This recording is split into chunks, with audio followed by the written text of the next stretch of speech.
Nosso palestrante dessa noite é José Carlos Pereira Monteiro. Ele é analista e assessor pleno do Banco Central do Brasil, professor de graduação e pós-graduação, engenheiro civil, doutor em contabilidade e finanças, mestre em auditoria na Universidade de Saragoça, Espanha, escritor de 2 livros, A Herança do Homem Sábio e As Finanças do Homem Sábio. É ministrante de seminários sobre finanças e ele está aqui acompanhado da sua esposa, Angélica. Vamos recebê-los, então, com muito carinho, uma salva de palmas.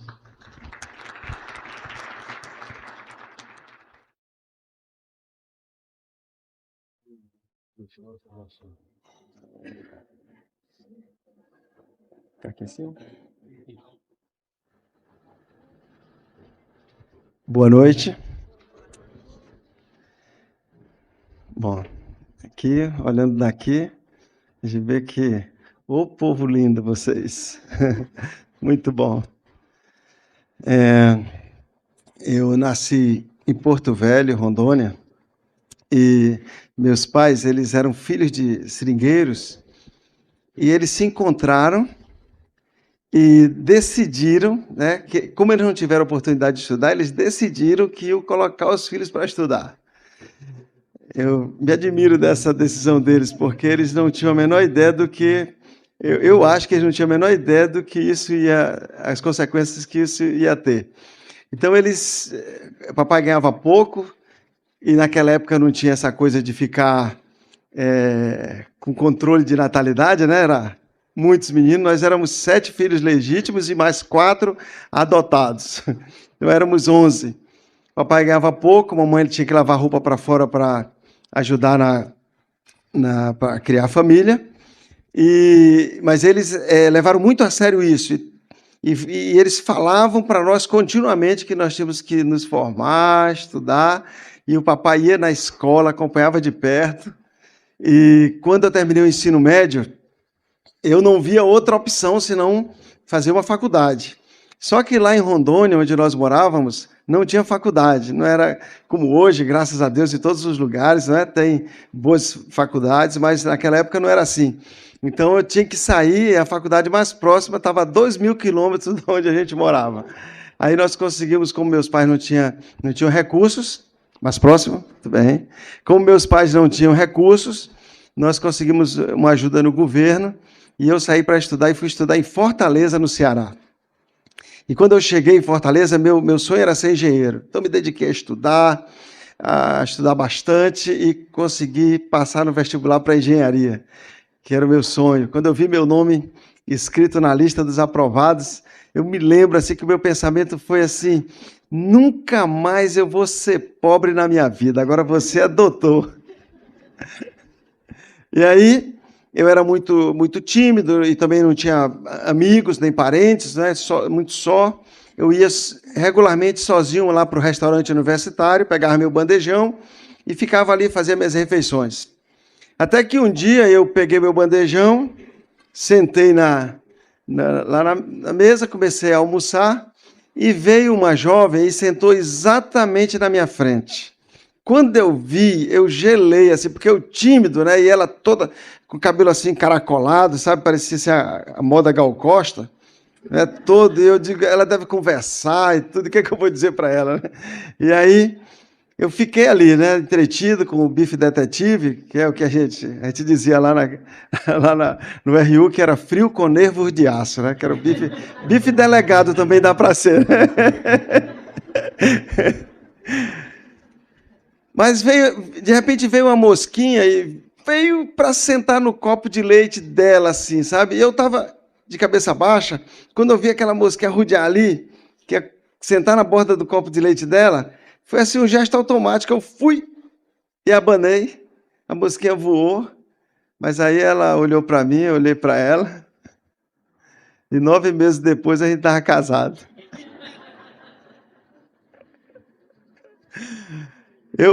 Hoje ela não vai ter oportunidade de se defender, eu vou dizer aqui que eu acho que ela se aproveitou, que eu estava carente, longe de casa, sozinho.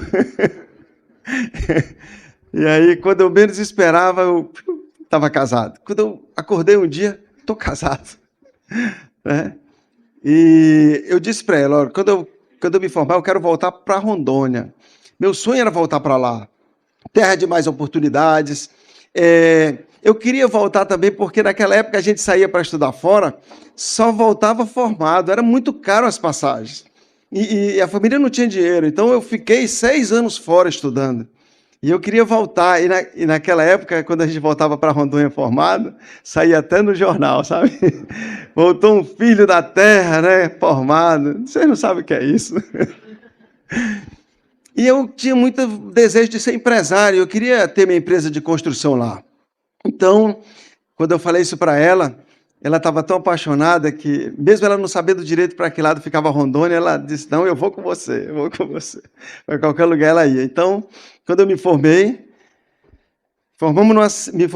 na semana seguinte, eu peguei o avião e nós voltamos para Porto Velho. E aterrissamos lá, eu brinco que nós chegamos lá, eu cheguei com 3 diplomas. O diploma de engenharia, uma mulher e uma filha. Nós já tínhamos uma filha. E fui logo atrás de abrir minha construtora, que era o meu sonho.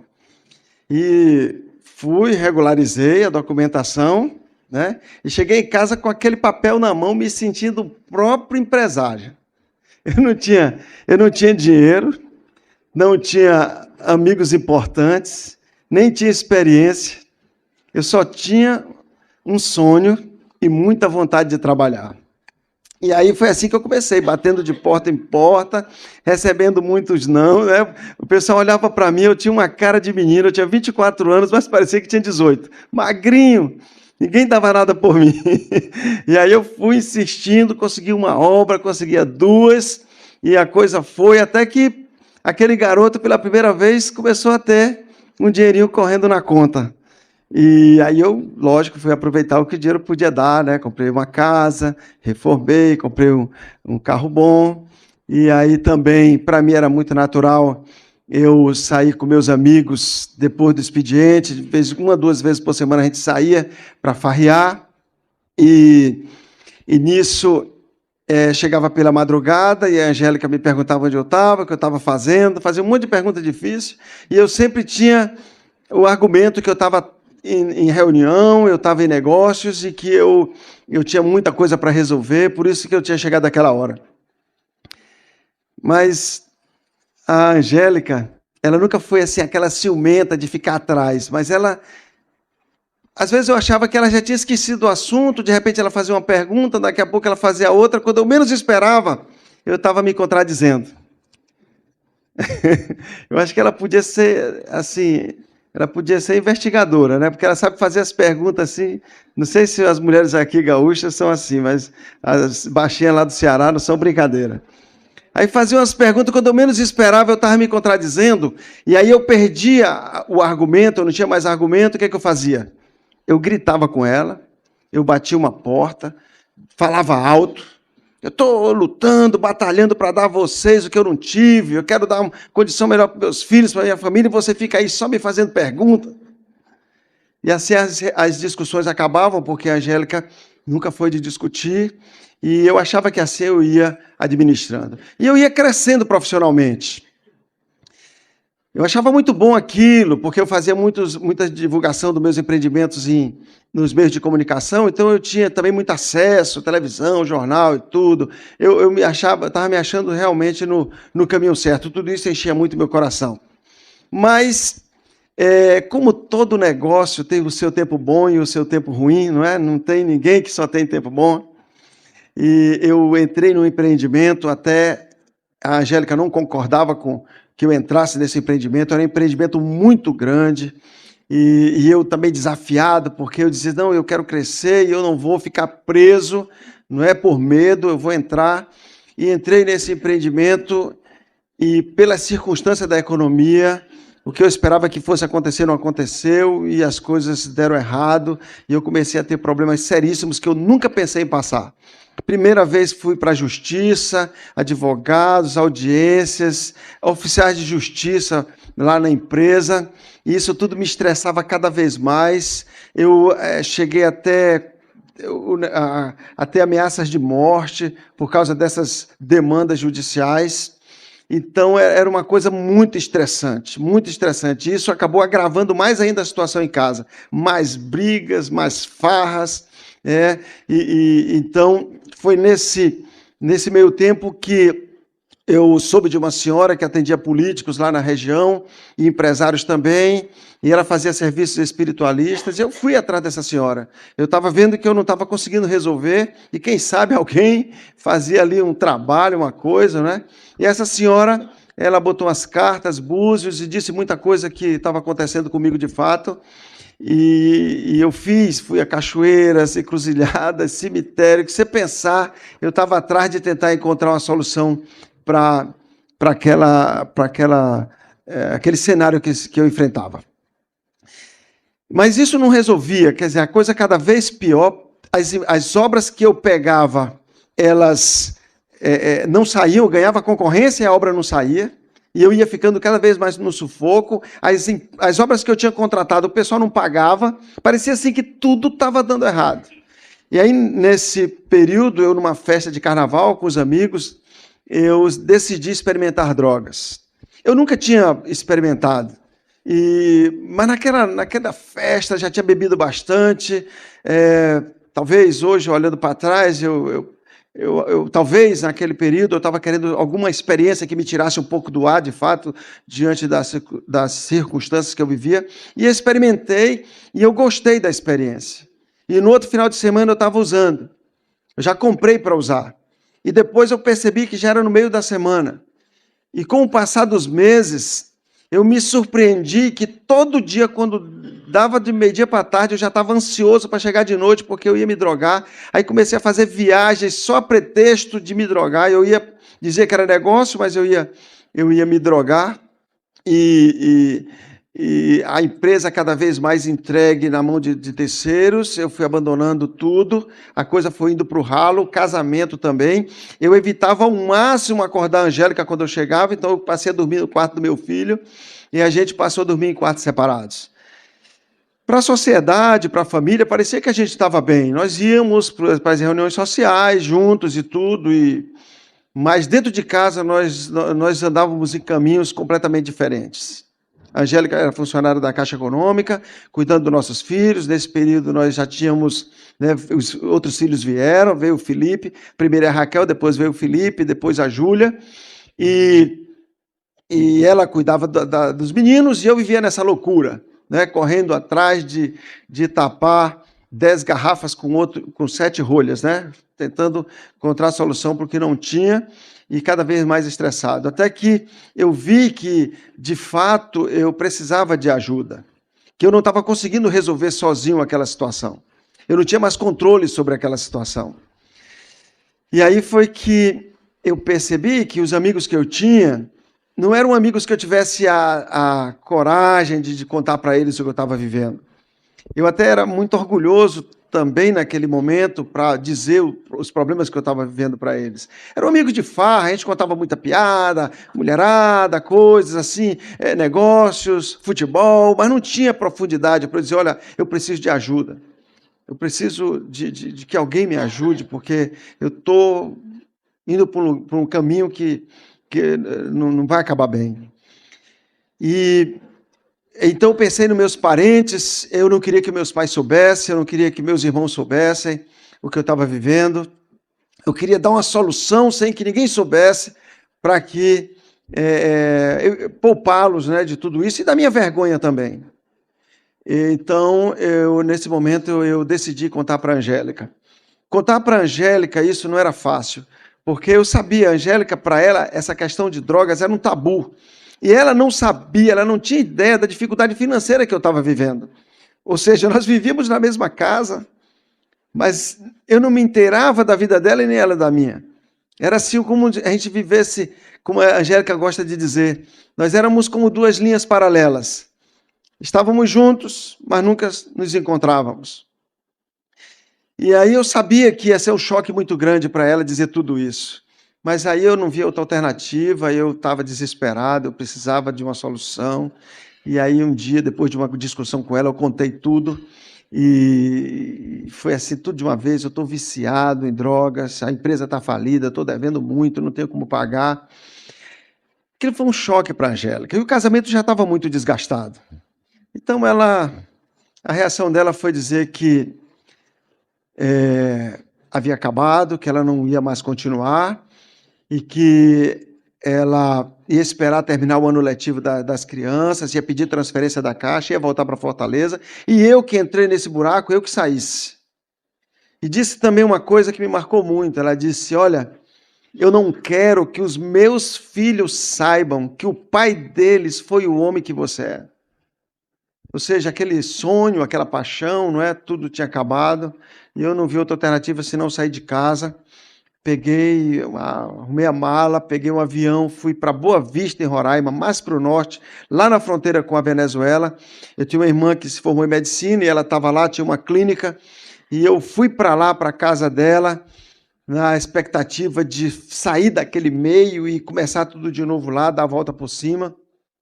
E quando eu cheguei em Boa Vista, eu estava muito ressentido com a Angélica, porque ela nunca tinha me apoiado, ela sempre dava para trás nas coisas que eu queria fazer, e eu achava que ela, no momento mais difícil, ela tinha me abandonado, mas eu queria mostrar para ela que eu não estava derrotado. Então, cheguei lá em Boa Vista, longe daquele ambiente de farra, de drogas. Minha irmã e meu cunhado me ajudaram muito, eu fiquei hospedado na casa deles. Muitas pessoas, assim, muitas oportunidades eu tive, mas aquilo que já vinha acontecendo lá em Rondônia continuou acontecendo lá em Boa Vista. Tudo que eu começava dava errado. Tudo que eu iniciava não funcionava. Era impressionante, parecia que tinha assim, alguma coisa escrita na minha testa: desonesto, fracassado, porque as coisas não funcionavam. E eu, então, já voltei a me drogar, descobri onde tinha drogas, voltei a me drogar, agora sem dinheiro, não é, pedindo dinheiro emprestado do meu cunhado, da minha irmã, para pagar não sei quando. E aí os meses foram passando, eu já via que com razão o meu cunhado já me olhava de lado, porque aquela situação realmente não podia continuar. Mas eu não tinha como sair de lá. Para onde? Com que dinheiro? As portas tinham sido fechadas para trás. Então eu entendi naquele momento que a única solução para mim era eu tirar a minha vida. Antes que eu fosse roubar, que eu fosse preso, que tivesse um escândalo maior, eu ia tirar minha vida. A Angélica já sustentava as crianças sozinha. Né? Eu já fazia meses que eu não mandava dinheiro para casa. E ela ia cuidar da família. E eu não fazia falta para ninguém. Era esse o meu sentimento. E eu comecei, então, a planejar isso, como tirar minha vida. Foi nesse período que eu vinha chegando em casa, mais ou menos umas 8 horas da noite, lá na casa da minha irmã, onde eu estava hospedado. Eu ia chegando e o vento trouxe o som de uma música. Eu digo que o vento trouxe porque em algum momento eu ouvia aquela música, daqui a pouco o vento parava, eu não ouvia mais, depois o vento batia, eu ouvia. E era uma música que falava de Deus, falava de Jesus. Eu não lembro que música era, mas aquilo me fez parar na varanda da casa e ficar ouvindo. E enquanto eu ouvia aquela música, passou assim como um filme a minha vida. Quando eu era criança, meu sonho de ser engenheiro, meu pai ali, minha mãe lavando roupa, sabe, meu sonho de recompensar minha família, meu pai. Depois a minha faculdade, sabe, como eu me orgulhava assim, do curso que eu tinha feito, a minha esposa, o meu casamento, meus filhos, a empresa que eu tinha constituído. Tudo que eu havia empreendido havia fracassado. E naquela noite eu entendi que a culpa não era da Angélica, que não me apoiou, ou dos meus amigos que não me ajudaram. A culpa era minha mesma. Eu tinha tido todas as boas oportunidades. Eu tinha feito as escolhas erradas. Naquele dia, tudo que eu desejei, tudo que eu queria era que o tempo pudesse voltar. Que eu pudesse começar de novo e fazer as coisas diferentes. Mas na manhã seguinte, quando eu levantei, já era tarde, eu fui tomar o café da manhã sozinho. E quando a senhora da casa veio me atender, a senhora que servia na casa, Dona Francisca veio me atender, ela veio com uma Bíblia na mão. Eu nunca tinha visto aquela senhora com uma Bíblia. Ela nem ler sabia. Ela se aproximou da mesa e disse: Seu Zé Carlos, a minha ex-patroa me deu de presente essa Bíblia. Mas como eu não sei ler, eu queria pedir se o senhor lia um pouco dela para mim. E eu peguei a Bíblia ali, abri no meio, e mais ou menos no meio, e comecei a ler um texto que nunca mais eu esqueci. Esse texto dizia: bem-aventurado é o homem que não anda segundo o conselho das pessoas más, que não se detém no caminho dos pecadores e que não se assenta na roda dos escarnecedores. Antes, o seu prazer está na lei do Senhor, e na sua lei medita de dia e de noite. Pois será como uma árvore plantada junto a ribeiros de águas, cujas folhas não caem, que dá o seu fruto na estação própria, e tudo quanto fizer prosperará. Quando eu li esse texto, eu entendi que tudo que eu queria era ser como aquela árvore. Eu só queria ter meus negócios, a minha família, não é? Eu só queria ter dado certo. E dias depois, meu cunhado pediu que eu fosse a um despachante resolver o problema do carro dele. E quando eu cheguei nesse despachante, ele estava ocupado, atendendo umas pessoas, e eu fiquei ali numa salinha de espera, esperando ser atendido, quando eu peguei uma revista como essa. Era uma revista à voz, como essa que está sobre a sua mesa, publicada pela Donep. Eu não conhecia a revista à voz e nem conhecia a Donep. Eu me lembro que parecia Seleções, o tamanho da revista Seleções, que eu gostava muito de ler, e abri para ler. E enquanto eu esperava, eu li o testemunho de um médico. Ele contava ali na revista que ele havia passado por um momento muito difícil na vida dele, mas que ele havia tomado a decisão de entregar a vida dele a Jesus. E que Deus, 3 anos depois, já havia dado a ele tudo que ele havia perdido e muito mais. Sabe, aquilo foi muito forte para mim, porque eu vi a fotografia da família dele, eu vi, era um homem muito sério, um homem com muitas responsabilidades, tinha ali a cidade daquele homem. Era uma coisa muito forte. Eu disse, se isso aconteceu com o médico, pode acontecer com o engenheiro também. 3 anos eu pensei. Eu tenho 31, com 3 eu vou ter 34, vou estar novo ainda. E aí nessa expectativa fui atendido e comecei a perguntar coisas para o despachante, e ele, vendo o meu interesse, me convidou para um jantar. Um jantar como esse aqui. Um jantar da Donep. E eu saí daquele despachante com um convite na mão e fiquei esperando o dia. Era no dia 11 de outubro daquele ano, uma sexta-feira. E eu fiquei esperando chegar aquela sexta-feira, e no dia que chegou, eu botei a melhor roupa que eu tinha e saí para aquele hotel.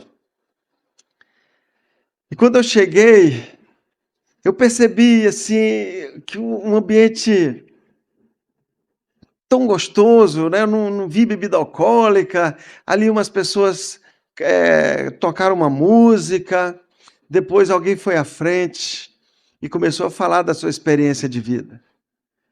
Era um comerciante, ele dizia como Deus havia transformado a família dele, restaurado, como ele tinha sido abençoado por tomar decisões, né, de acordo com a vontade de Deus. Enfim, essa coisa do relacionamento tão próximo que eu nunca tinha visto isso. E aí, então, naquela noite, enquanto aquele homem falava, eu fui me identificando com muitas coisas que ele tinha vivido e foi entrando no meu coração uma fé, uma certeza, uma convicção de que não estava no fim, de que havia uma esperança, de que havia algo que eu não conhecia, uma nova forma de viver. E naquela noite, no final da reunião, eu tomei a decisão que mudou completamente o rumo da minha vida. Naquela noite, muito arrependido dos meus pecados, reconhecendo todos os meus erros, eu tomei a decisão de entregar a minha vida nas mãos de Jesus. Aqueles homens oraram por mim e eu saí dali, eu não estava entendendo nada, mas eu estava sentindo uma paz tão boa dentro de mim que eu nunca tinha sentido antes. Cheguei em casa naquela noite, eu demorei a dormir porque eu nem queria dormir com medo de acordar de manhã e não estar sentindo a mesma coisa. Mas no sábado seguinte, quando eu levantei, que eu fui no jardim da casa, A sensação que eu tinha era que o sol brilhava diferente, que o verde do jardim era diferente, mais verde, e aquela paz continuava dentro de mim. E à noite aconteceu algo assim que foi determinante para mim. Quando chegou de noite, eu percebi que aquela vontade de me drogar, que há 4 anos me dominava, que eu não conseguia conter, naquela noite eu percebi que ela não me dominava mais. Nunca mais eu coloquei droga no meu corpo. Naquela noite, Jesus me libertou.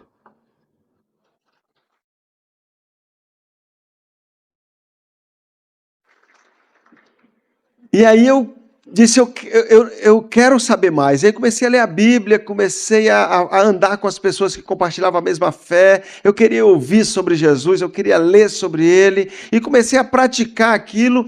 E eu fui percebendo que as coisas estavam mudando. Eu simplesmente não dizia mais os palavrões que eu dizia regularmente. E não contava mais as mesmas piadas. Algumas coisas assim estavam mudando. Aquele jeito estressado que eu estava, de repente começou a mudar. E eu mesmo me admirava das mudanças que estavam acontecendo em mim. E eu dizia, só pode ser esse Jesus que eles falam.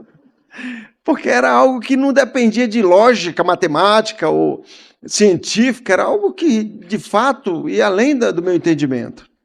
E eu disse, então eu quero mais, eu não queria perder aquela oportunidade, porque quando eu achava que tudo estava perdido, quando eu achava que não havia mais esperança, agora eu tinha encontrado. Havia uma luz, havia uma esperança. Eu não queria perder isso. Então, tudo que eles me orientavam, me ajudavam, eu estava lendo a Bíblia, eu ia para as reuniões, eu orava, e já comecei a entender pela Bíblia e pelo que eu conversava com esses novos amigos, que era da vontade de Deus que eu voltasse para casa, restaurasse o meu casamento. E aí eu comecei a falar com Deus, porque o que Deus estava fazendo comigo era tão extraordinário que eu acreditava que nada era impossível mesmo. Até a Angélica, que estava decidida a me abandonar, eu sabia que Deus podia mudar o coração dela. E aí eu comecei a falar com Deus e pedir a Deus para tocar o coração dela, que eu ia ligar para ela e propor nós começarmos de novo. E um mês depois dessa experiência do jantar, eu peguei o telefone e liguei para ela. E ela lá, não sabia nada do que estava acontecendo, recebeu a ligação 6 meses que nós estávamos separados. Aí ela atendeu, e aí eu propus para ela, conversamos um pouquinho sobre as crianças, aí propus para ela voltar para o Ceará junto com ela e as crianças e começar tudo de novo lá. E do outro lado da linha, a Angélica sem saber nada do que estava acontecendo. Nem eu sabia explicar para ela, e nem eu queria prometer, porque quantas vezes eu tinha prometido mudar e não mudava. A Angélica, sem saber de nada, aceitou. Disse, sim, venha que nós vamos juntos. E eu sempre acho esse momento assim muito importante, porque eu quero agradecer muito a Deus pela esposa que Deus me deu, porque era como se ela estivesse aceitando de volta para lutar pelo casamento, o mesmo homem que gritava, que usava drogas, né, com todos os problemas. Ela estava disposta a lutar pelo casamento dela, pelo pai dos filhos dela. Estava disposta a me ajudar. Isso foi muito forte para mim. E aí eu volto para Porto Velho para nós vendermos a casa e nos mudarmos para Fortaleza. E quando eu cheguei em casa, foi assim um choque para ela, porque ela me via lendo a Bíblia, ela achava assim que eu estava ficando doido. Ela via algumas músicas novas aí que eu estava ouvindo agora, que não eram as músicas que a gente ouvia. E ela, muito ressentida, muito marcada com tudo que a gente tinha vivido, naturalmente ela me alfinetava, né? Ela tinha, né? Eu acho que é só lá para o Ceará que, né, que as mulheres fazem isso, assim, elas dão umas alfinetadas, às vezes, assim, bem onde dói. E às vezes, quando ela fazia isso, eu dizia assim, vinha aquela vontade, sabe, de fazer de novo como eu fazia antes, de eu dar uma dura nela, dizer coisas com ela, sabe? Mas aí eu lembrava do que eu tinha lido na Bíblia, que na mesma medida que eu desse, eu ia receber. Se eu a tratasse com amor, com carinho, com respeito, Deus ia mudar o coração dela. E tinha mudado o meu, podia mudar o dela. E aí eu comecei a reagir assim, a tal ponto que ela percebeu a diferença. Uma coisa engraçada, mas é verdade, até lavar a louça eu estava lavando que eu não lavava. Ela viu que estava, sabe, muita coisa diferente. Aí nós almoçando assim, ela olhou para mim e disse assim, Zé Carlos, eu não sei o que aconteceu contigo, mas tu é outro homem. E aí eu me alegrei muito, porque eu tinha visto na Bíblia isso, que aquele que está em Cristo, nova criatura é. As coisas velhas se passaram e tudo se fez novo.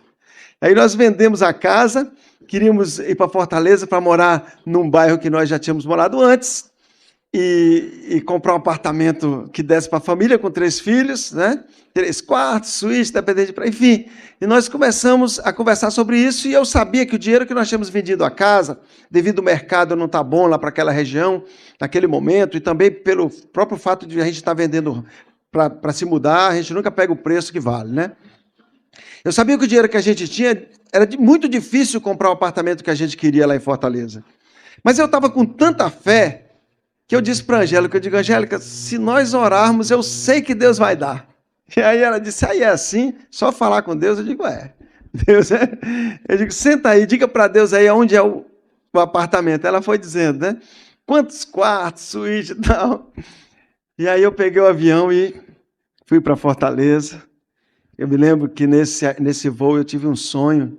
Eu dormi, é uma viagem longa, eu dormi. E sonhei vendo um local assim, com computadores, um local carpetado. E quando eu acordei, eu tinha convicção que era o local que eu ia trabalhar. Mas era muito diferente dos locais de obra que eu estava acostumado a trabalhar. Cheguei em Fortaleza, fui procurar apartamento, e uma semana depois de estar procurando apartamento, eu constatei o que eu já sabia.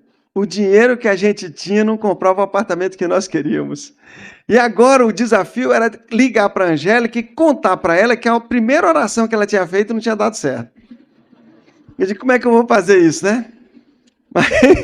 Mas eu tive uma ideia.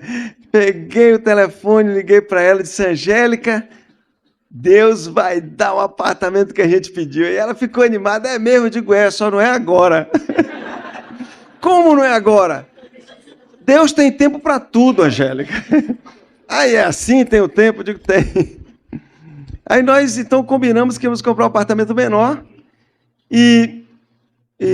Mas na manhã seguinte, quando eu peguei os classificados, todo dia de manhã eu pegava cedinho, quando eu peguei os classificados, eu olhei, tinha um anúncio ali do apartamento que era tudo o que nós tínhamos pedido e o valor que era oferecido ali era o valor que a gente podia. Então eu liguei imediatamente, fui para o local, tinha 3 torres no condomínio, no 4º andar, novinho, nunca ninguém tinha entrado lá, que eu fiz, que eu olhei, tinha tudo que a gente tinha pedido. Aí eu já fechei negócio, né? Quem comprou o apartamento estava vendendo antes de se mudar para lá, porque tinha sido transferido e estava vendendo para não perder o que já tinha dado, enfim. Era um bom negócio, uma ocasião muito oportuna. Aí liguei para a Angélica já com o contrato fechado. Angélica, apartamento Deus deu. Aí ela ficou alegre. Aí foi perguntando, eu digo, tem 3 quartos, suíte? Tem. Varanda, sala em L? Tem. Dependência completa de empregado. E tem armário embutido? Eu digo, peraí, armário embutido você não falou. Não tem não. Mas tinha o lugar do armário. E ainda sobrou dinheiro para comprar um Fusquinha. Era um Fusquinha 73, velhinho, rodava a semana, no sábado tinha que ir para a oficina para rodar outra. Sabe, para mim, não importava se era de bicicleta, a pé, de Fusquinha, de ônibus, eu estava tão feliz de poder criar os meus filhos, quando eu achava que tudo estava perdido. Poder reconquistar o amor, o respeito da minha esposa. Sabe, eu sabia que esse Deus que tinha transformado a minha vida ia cuidar de tudo. Consegui um emprego, quer dizer, era um subemprego, era um bico, né? Não tinha carteira assinada nem nada, mas assim não faltava nada, né? E eu, assim, muito entusiasmado com tudo que a gente estava vivendo, eu via como funcionava essa coisa da oração. Isso para mim era muito novo, era um mundo completamente novo e prático que se abria para mim. Eu lembro um dia eu ia saindo de casa cedo e uma senhora ligou lá para casa E eu atendi o telefone, antes de sair, ela ligou, eu atendi o telefone, e era uma senhora oferecendo serviço de detetização. Ora, eu digo, o apartamento aqui é novo, não tem, né? Mas eu tinha visto uma baratinha no Fusquinha, aí eu perguntei dela, você detetiza carro? Ela disse, detetizo. Quanto custa, né? O dinheiro curta, quanto você vai cobrar? Ela disse, eu detetizo, faço de graça para o senhor. Quando ela disse que fazia de graça para mim, aí que minha fé aumentou. Aí eu disse para ela, eu te abençoo em nome de Jesus, que todas as ligações que você fizer hoje, você vai vender. Desliguei o telefone e saí. Quando foi no fim da tarde que eu voltei para casa, toco o telefone de novo, era a mulher da detetização. Aí eu atendi e ela disse, olha, moça, eu estou ligando para lhe pedir um favor. Eu digo, diga. Ela disse, eu queria pedir para o senhor, se o senhor deixa eu ligar todo dia de manhãzinha aí para sua casa. Eu disse para eu pensei, meu primeiro pensamento foi, a minha mulher não vai gostar nada de uma mulher ligar. Aí eu disse, por que você quer ligar? Ela disse, porque fazia dias que nós não vendíamos nada aqui. E hoje eu vendi tanto que meus colegas vendedores tudo querem conhecer o senhor.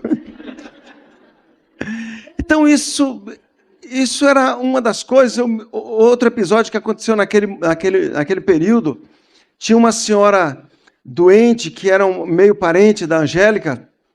Ela estava no hospital, tinha sido diagnosticado que ela estava com lúpus, e nos convidaram para ir lá fazer uma visita. E quando eu cheguei, que eu vi aquela senhora, ela é véspera do Dia das Mães, ela ia sair com os filhos e depois ia voltar para o hospital, porque ela estava frequentemente tendo febre, a situação dela.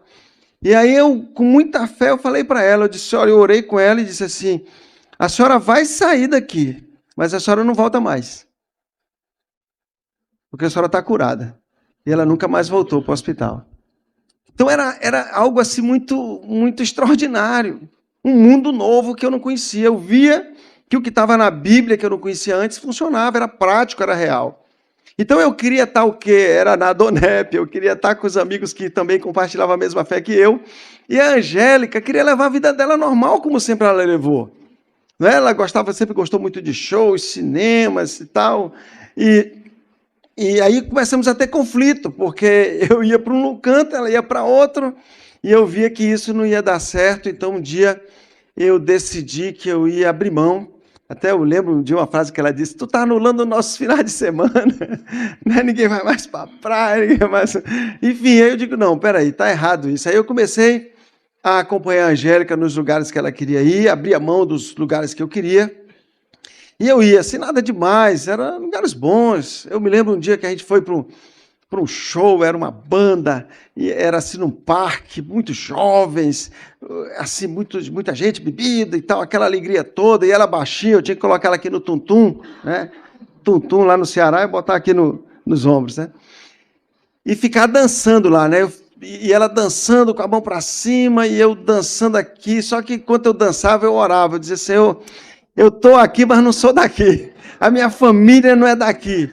Senhor, eu repreendo todo o mal. Só que deu uma pausa na música e eu estava tão empolgado na oração que eu fiquei. Ela olhou para baixo e disse, tu está rezando? Aí eu olhei e disse, tô. Tu ficou doido, eu vou te levar para o hospício. Aí dias depois, ela veio... Aconteceu ela de fazer uns exames preventivos de câncer, e ela tinha tido um cisto no ovário, que foi preciso fazer uma cirurgia, e aí estava acusando outro cisto no mesmo ovário, ela estava muito abatida, e chegou em casa, e eu disse para ela, Angélica, se tu crê, eu oro por ti, eu acredito que Jesus pode te curar. E aí ela... né? Oração não dói nem nada, né? Ore por mim, então. Aí ela deitou na cama, e eu me lembrei que eu tinha lido um texto na Bíblia, que o próprio Jesus disse que aquele que crê, imporá as mãos sobre os enfermos, eles serão curados. E eu coloquei as mãos sobre ela, e ordenei aquela enfermidade que saísse, abençoei o corpo da minha esposa. Quando eu terminei de fazer aquela oração, eu vi que ela estava emocionada. E aí ficamos esperando. o dia de fazer outro exame. 15 dias depois nós fomos lá fazer o outro exame. E quando ela saiu da sala da ultrassonografia, ela veio empolgada, emocionada. De que houve, Angélica? Ela disse: Zé Carlos, Jesus me curou, não tem mais nada. Nunca mais voltou a ter cisto no ovário da minha esposa. E aí, a Angélica, pouco a pouco, foi tendo experiências. Ela fumava desde os 13 anos de idade. Na nossa geração, muita gente fumou, não é? Então, fumava ali desde jovem. E ela um dia estava ali, em casa, na hora de deitar, de dormir, ela veio um pensamento. Ela conta, veio um pensamento: amanhã eu não fumo mais. Imagina, amanhã eu não fumo mais. E no dia seguinte, ela ainda levou a carteira de cigarro na bolsa para o trabalho. E nunca mais a Angélica voltou a fumar. E aí, pouco a pouco, ela foi também aceitando ir comigo para um evento da Donep, ou ia comigo para a igreja, não é? Para as reuniões cristãs. E ela foi ouvindo também e foi crendo, né? Ela viu o próprio milagre na casa dela. Né? Ela foi crendo até que um dia a Angélica entendeu que aquele Deus que havia mudado a minha vida, a vida do marido dela, também era bom para ela. E aí foi um dos dias mais emocionantes da minha vida, eu ver a Angélica abrir o coração e dizer assim, e tomar a decisão que a partir de hoje, né, a partir daquele momento, ela ia também seguir a Jesus, seguir a mesma fé. Foi muito emocionante, porque a partir daquele dia, a nossa casa já estava legal, sabe? Já não tinha mais as gritarias, os palavrões. Mas agora, nós compartilhávamos a mesma fé, nós tínhamos o mesmo assunto, nós tínhamos os mesmos programas, os mesmos amigos. E isso foi muito legal, porque as crianças cresceram num ambiente de fé, eles foram crescendo e crendo que havia um Deus e que se importava com a gente, que era presente. Eles viam que quando a gente tinha um desafio, uma dificuldade, nós orávamos juntos. Né? Ou mesmo sem ter desafio nenhum, nós sempre orávamos juntos, regularmente. Algumas vezes, quando o papai se excedia, ou a mamãe, eles viam a gente pedindo perdão um ao outro. E eles cresceram e tomaram a própria decisão dele de também seguir a Jesus. E aí, quando tudo já ia muito bem, eu digo, agora eu quero pedir a Deus para eu melhorar profissionalmente. Porque eu continuava naquele subemprego. Eu digo, eu sei que o que Deus tem para mim é muito maior. Pensei, né? E aí eu e as crianças e a Angélica começamos a orar para que eu tivesse uma melhora profissional. E foi aí que eu fui surpreendido, que eu fiquei desempregado. Eu, no primeiro momento, não entendi. Eu digo, eu oro pelos outros, dá certo. Quando eu oro por mim, não dá certo. E aí eu disse, não, eu vou distribuir currículo, distribuir para várias construtoras, eu tinha um currículo bom. E eu disse, logo eles vão telefonar para uma entrevista e não vai custar, eu vou estar empregado. E olha, os dias foram passando e nada, até que um dia a Angélica chegou da Caixa Econômica, eu estava sentado no sofá perto do telefone. Ela olhou para mim e disse, olha, Zé Carlos, você amanhã vai para a rua. Como ir para a rua? Você vai para a rua fazer alguma coisa, faça sanduíche, vai vender na praia, inventa alguma coisa. Eu pensei até, eu digo, será que ela quer que eu vá cuidar de carro, alguma coisa? Porque o que eu ia fazer na rua? Vai para a rua. Mas aquilo, sabe, foi uma coisa que no primeiro momento eu achei ruim, mas depois eu lembrei que ela tem um irmão, né, que fabricava um refrigerante artesanal chamado Cajuína, lá no interior do Ceará. Fabricava cajuína lá, eu digo, rapaz, eu vou vender cajuína para o Valdir. Eu acho que aqui ninguém sabe o que é cajuína. Refrigerante artesanal. Muito bom, muito bom. Se tiver com muita sede, se tiver bem geladinha. Ó, aí só que eu nunca tive experiência de venda. Mas tinha vários restaurantes lá perto da nossa casa e eu sabia que cearense gostava de cajuína.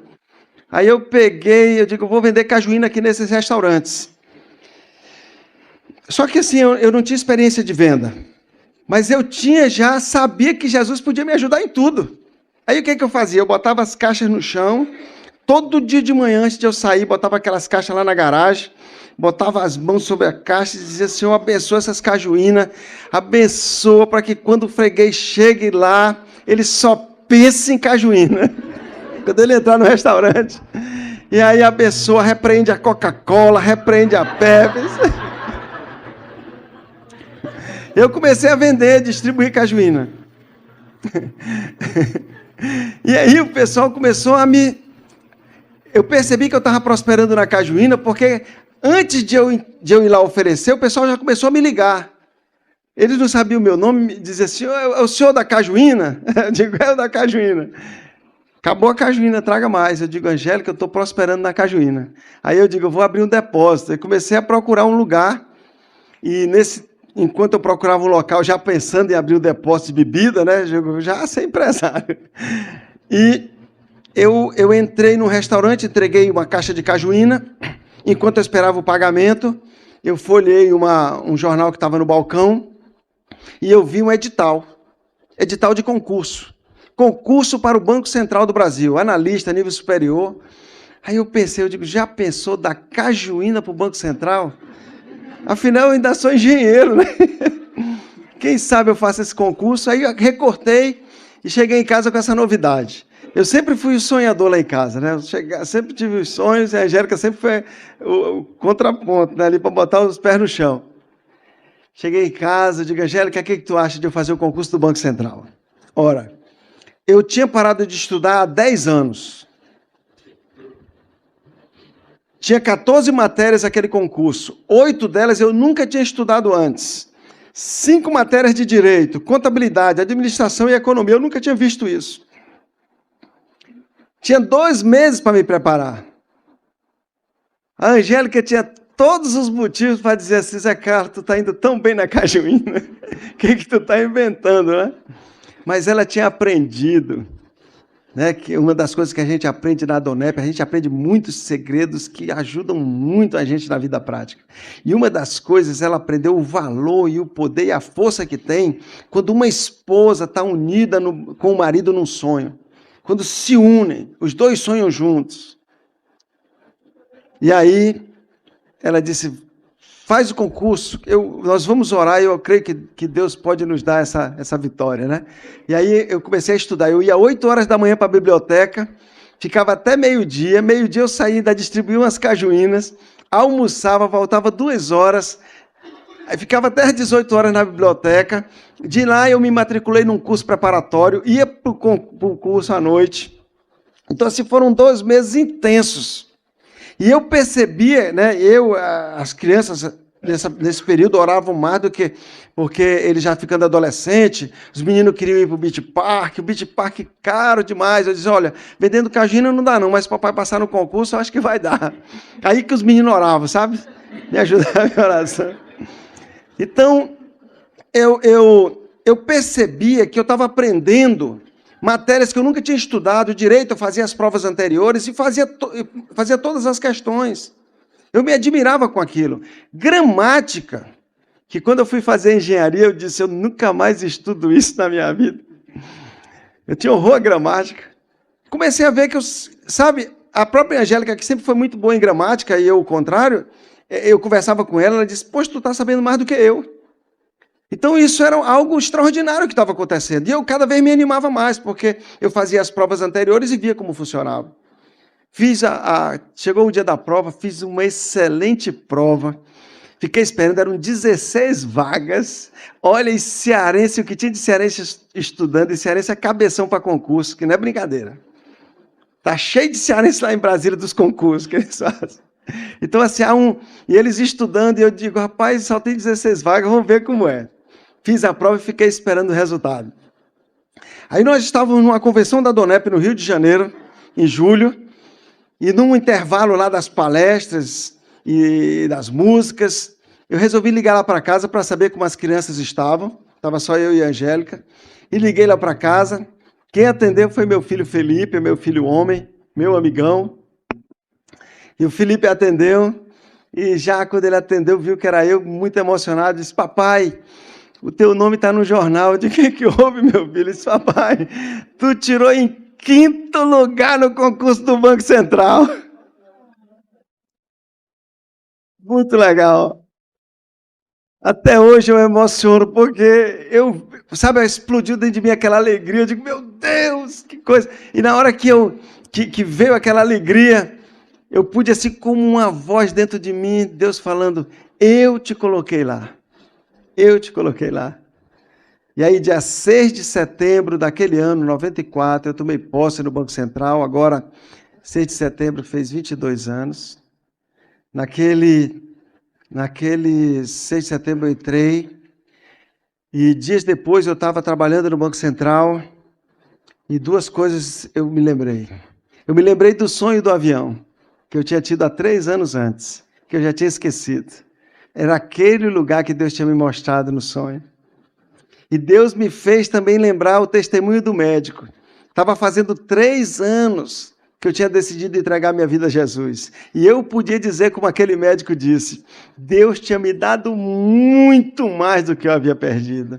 Deus tinha me dado paz no meu coração. Deus me deu uma família maravilhosa, amigos verdadeiros. Deus tinha me dado o bem mais precioso que eu considero que um ser humano pode ter andando na terra. Deus colocou no meu coração a certeza da vida eterna, a certeza que meus pecados foram perdoados e que meu nome está escrito no livro da vida e que eu vou morar no céu. A morte para mim não é o fim, é o começo. Então isso é um bem, é algo extraordinário. Nada nem ninguém pode tirar essa certeza do meu coração. E aí eu e a Angélica começamos a ajudar famílias, outros casais, porque o que tinha acontecido comigo eu queria que acontecesse com outras famílias também, e nós vimos que funcionava, e cada vez nós envolvidos, mas eu também tinha sonhos de fazer pós-graduação, e eu estava no Banco Central, eu entrei no Banco Central, e como eu era engenheiro, eles me colocaram na área meio, para cuidar de prédios e tal, fazer avaliações, e eu queria trabalhar na área de fiscalização, na área de regulação, e propus ao Banco Central me liberar para eu fazer mestrado e doutorado em contabilidade e finanças. O Banco Central aprovou a minha proposta, propus à Universidade de Saragoça, na Espanha, fui aprovado. A Angélica, 18 anos que trabalhava na Caixa Econômica, foi lá, pediu as contas para me acompanhar. E aí, eu, a Angélica e as crianças pegamos um avião para a Espanha para fazer mestrado e doutorado em contabilidade e finanças. Eu nem sabia espanhol nem contabilidade e finanças. Eu não sei se o tempo voltasse, se eu tinha essa coragem mais. Foi um negócio impressionante. Saímos para lá, aterrissamos num país, pela primeira vez morar num país estrangeiro. Muitos desafios nós enfrentamos, mas nós tivemos a oportunidade de estar tão unidos. Me lembro da Angélica, pela primeira vez foi para a cozinha, porque antes, se ela passasse perto do fogão, ela se queimava. E agora a Angélica foi cozinhar, e eu tinha feito um acordo com os meninos que nós só íamos elogiar. Só vamos elogiar. Mas a comida às vezes saía 4 horas da tarde, 5, e não precisava. A gente estava morrendo de fome, então já tudo era bom. E ela lá na cozinha, não era fácil desafio para ela, passar roupa para ela era um desafio. Mas ela estava ali, sonhando comigo. E tudo que eu fizer por essa mulher, todo o bem que eu fizer, é pouco. É pouco. E lá na nossa casa nós vimos várias famílias se reconciliarem, pessoas terem a sua experiência com Deus. Andamos em vários países da Europa, levando essa mensagem. E uma coisa que eu acho legal é que a Angélica, quando era criança, lá no interiorzão do Ceará, onde ela morava, onde ela nasceu, um dia ela viu no livro de história uma cidade chamada Veneza. E ela sonhou um dia ir lá. E eu pude levar minha esposa para estar lá, né? Andando naquelas ruas ali de águas, né? Aquela coisa tão romântica. E quando no final das contas eu terminei o mestrado e o doutorado, eu fui assim muito feliz, porque eu terminei o mestrado e doutorado com a nota máxima que as universidades espanholas elas dão, que a nota máxima é sobresaliente. E eu saquei, né? Já usando o espanhol, saquei sobresaliente cum laude. Então, assim, foi muito, né, além do que a gente esperava. E eu tinha um acordo com o Banco Central para voltar para o Brasil, para morar em Brasília, porque era lá que eles queriam a aplicação do estudo que eu tinha feito. E aí nós fomos morar em Brasília. Eu pedi a Deus para morar perto, e Deus nos deu um apartamento ali pertinho daquele prédio preto que aparece na televisão ali do Banco Central. Nós moramos ali do lado. Eu vou todo dia a pé trabalhar, volto meio-dia para comer a comida mais gostosa do mundo, que é a Angélica faz. Tiro uma soneca depois do almoço, que eu já era graduada na Sesta lá no Ceará, mas lá na Espanha eu fiz uma pós-graduação em Sesta também. E aí, eu tiro uma sonequinha, volto para trabalhar, e nossos filhos cresceram, né? A Raquel, ela se formou em Relações Internacionais, casou com um jovem filho de um grande amigo meu, e eles estão muito bem, compartilham a mesma fé, moram em São Paulo, já nos deram 2 netinhos, né? Estão ali trabalhando em São Paulo. A Eva e o Matias. O Matias é a cara do vovô, não tem quem me convença o contrário. Aí tem o Felipe, que é meu amigão, meu campeão. Ele cresceu ouvindo isso e a gente é muito ligado. E quando nós voltamos da Espanha, ele já estava na universidade, ele pediu para ficar e nós deixamos o Felipe lá. O Felipe hoje é executivo de uma multinacional chinesa, ele é chefe do escritório dessa indústria lá na Europa, casou ano passado com uma espanhola, né? E está lá, mora lá. E a Júlia, nossa caçula, se formou em medicina na UNB e ela é muito voltada assim, para ajudar pessoas, trabalho social. Já esteve pelo sertão do Ceará, trabalhando no meio daquele sertão ali, morando lá. Né? Trabalhava de segunda a quinta como médica, sexta, sábado e domingo pelo sertão, fazendo trabalho social, levando essa mensagem de fé e de amor naqueles lugares tão distantes. Né? E eu, como sou assim um sonhador, esses dias eu acordei com a ideia de escrever uns livros. Sonhador é assim, acorda com a ideia, né? Eu digo lá em casa o seguinte, eu tenho as ideias e a Angélica me ajuda a realizar. Digo, eu vou escrever um livro, Angélica. E ela disse, sobre o quê? Eu digo, sobre família. E aí eu escrevi o livro A Herança do Homem Sábio. Esse livro saiu assim muito rápido, em menos de 2 meses eu escrevi, porque depois de 25 anos cuidando, trabalhando com família, aconselhando, acompanhando, isso já estava tudo dentro de nós. E nós trouxemos, então, todos os ensinamentos bíblicos que tratam sobre relacionamento familiar, principalmente de pais com filhos, trouxemos para cá de uma maneira tão prática, simples e direta, que todas as pessoas podem ler. Até nós temos depoimentos de pessoas que nunca leram um livro todo. Pegaram esse para ler, leram facilmente. De tão fácil que ele é. E ele nos surpreendeu também porque esse livro já se transformou num curso que é dado em vários lugares do Brasil, já chegou à Espanha, já traduzido para o espanhol, agora está nos Estados Unidos, né, de 2013. Rapidamente a gente vê assim como ele tem crescido, e isso é Deus mesmo fazendo, né? E esse ano nós lançamos um livro que está revolucionando também, para nossa surpresa, que é As Finanças do Homem Sábio. Esse livro contém princípios assim fortes que mudam lá dentro a atitude. Nós temos visto tantos testemunhos de pessoas que têm assim visto as suas finanças melhorarem, mudarem, né, por causa da prática desse livro. Esse livro também é um curso de grupos pequenos, que os casais se reúnem, uma vez um amigo deu essa ideia e nós botamos em prática. Os casais se reúnem uma vez por semana para ler e discutem um assunto e saem dali. Um aprende com o outro, não é? E se fundamentando em princípios eternos, princípios milenares que são eternos e princípios que já se cumpriram e sempre vão se cumprir, independente da sociedade e da cultura que seja. Então, esses 2 livros, assim, eles são para nós uma grande surpresa, não é? Tem nos ajudado muito nesse trabalho de ajudar outras famílias. E eu e a Angélica ficamos só nós 2 em casa agora. Né? Mas nós não temos problema de ninho vazio. Eu e a Angélica estamos assim com muita atividade, muita gente na nossa casa, muitos casais, muitas famílias, pessoas que a gente tem ajudado.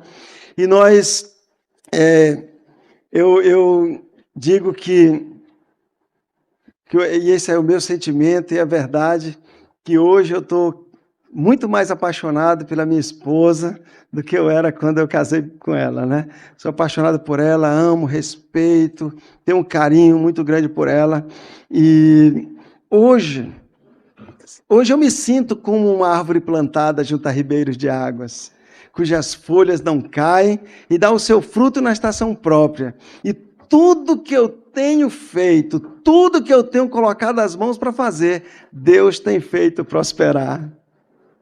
E esse Jesus que mudou a minha vida, mudou a minha família, mudou a minha história, Ele está aqui essa noite. Foi Ele que te trouxe aqui. Ele usou alguém para te convidar, mas Ele te trouxe para falar contigo, para dizer que existe um mundo muito mais maravilhoso, algo muito maior que Deus tem para você do que só o que a gente pode ver com nossos olhos. Esse Jesus está aqui. E se você quer ter essa experiência, quer também ter esse Jesus que mudou a minha vida, mudou a minha família, mudou a minha história, faz um sinal com a tua mão assim, onde tu estiver, que eu quero orar por você, eu quero abençoar a sua vida.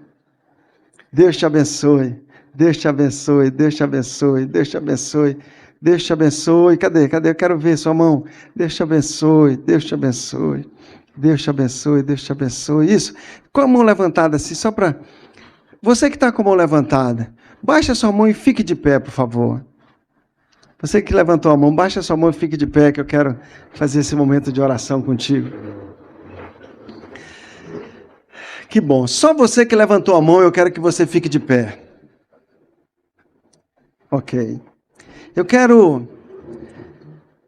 É tão importante isso, a proximidade, sabe? A gente estar junto, que eu sei que a dinâmica, o salão está tão cheio, graças a Deus por isso, mas vale a pena o esforço. Eu quero que você que está em pé, se aproxime daqui. Nós temos espaço aqui, pode afastar um pouquinho aqui, por favor, e vem aqui, mais pertinho, vem aqui, por favor.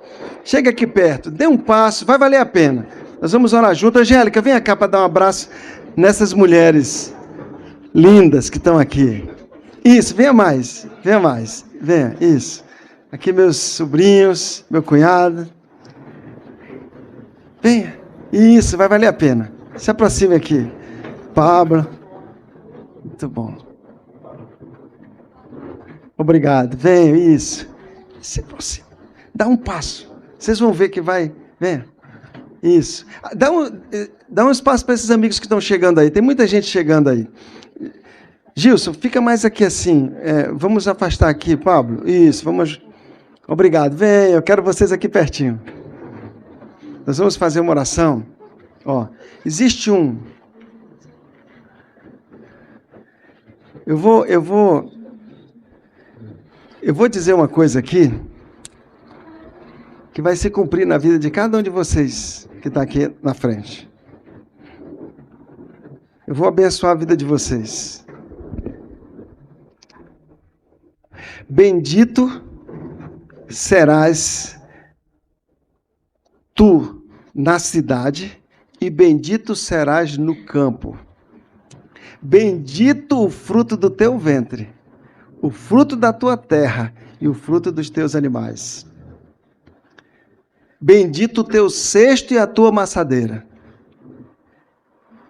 Bendito serás tu ao entrares e bendito serás ao saíres. O Senhor fará com que sejam derrotados na tua presença todos aqueles que se levantarem contra ti. Por um caminho eles sairão contra ti, mas por 7 eles vão fugir da tua presença. E o Senhor determina que a bênção esteja na tua casa e em tudo que tu colocares as mãos. O Senhor te abrirá o seu bom tesouro, o céu, para dar chuva à tua terra no seu tempo e abençoar todas as obras das tuas mãos. E nesse tempo de dificuldade, eu quero dizer para você que tu vai emprestar a muitas pessoas, porém tu não tomarás emprestado. Eu te abençoo com essas palavras. E eu quero fazer uma oração, eu quero te ajudar a fazer essa oração que eu fiz naquele dia, mas eu quero te pedir só uma coisa. Fecha os teus olhos para você não se distrair. E repete comigo isso. Diga assim: Senhor Jesus, eu me arrependo dos meus pecados e entrego a minha vida, a minha família, os meus negócios nas tuas mãos e te recebo como meu Senhor e meu Salvador.